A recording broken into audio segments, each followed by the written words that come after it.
నా పేరు కాషన్ యాదవ్, నాగర్ కర్నూలు జిల్లా కాంగ్రెస్ పార్టీ ప్రధాన కార్యదర్శిని.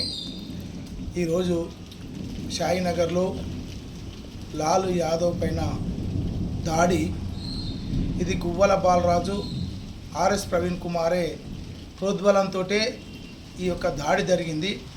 అచ్చంపేట నడిబొడ్డున షాయిరామ్ టాకీస్ ఎదురుగ్గా ఎప్పుడు వందల మంది ప్రజలు తిరిగే స్థలంలోనే కత్తులతో దాడి చేసే స్థాయికి గువ్వల బాలరాజ్ ప్రోత్సహించాడంటే, గుండాయిజానికి తెగబడ్డాడంటే ఎంత గుండాయిజాన్ని ప్రేరేపిస్తుండో గువ్వల బాలరాజు అచ్చంపేట ప్రజలు అర్థం చేసుకోవాలి.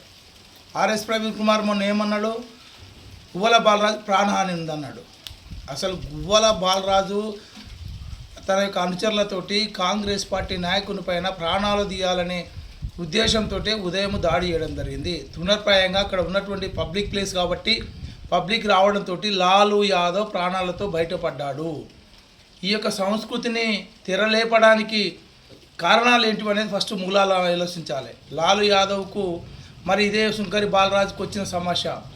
సుంకరి బాలరాజు అచ్చంపేట పట్టణంలో ఉన్నటువంటి ప్లాట్లను డబల్ రిజిస్టర్ చేసి గ్రామ పంచాయతీకి ఇస్తున్నటువంటి 10% భూములను కూడా స్వాధీనం చేసుకొని ప్రజలను మోసం చేస్తూ ప్రజలకు ప్లాట్లు ఇస్తారని అగ్రిమెంట్ చేసుకొని ప్రజలకు ప్లాట్లు రిజిస్టర్ చేస్తలేడు. అందులో మా యాదవులు మెజార్టీగా ఉన్నారు కాబట్టి వాళ్ళ పక్షాన మాట్లాడితే ఆ యొక్క అడుగుత వాహనాలను నిలదీసే మొగడం అనే విధంగానే ఏర్పడడం జరిగింది.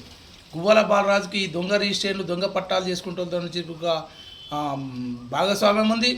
అది ఇంతకుముందు జరిగినటువంటి స్కీమ్స్ ఏవైతే 1000 రూపాయలు కట్టించుకొని శివ ఇది దోమలపెంటలో ఉన్నటువంటి శివారిడ అనే ఆయన దగ్గర అక్కడ కానీ, మరి ఇక్కడ నిలమన జరిగిన అచ్చంపేటలో జరిగి పెద్ద ఎత్తున స్కామ్ జరిగిన స్కీమ్లలో కూడా నీ యొక్క పాత్ర నీ భాగస్వామ్యం ఉంది.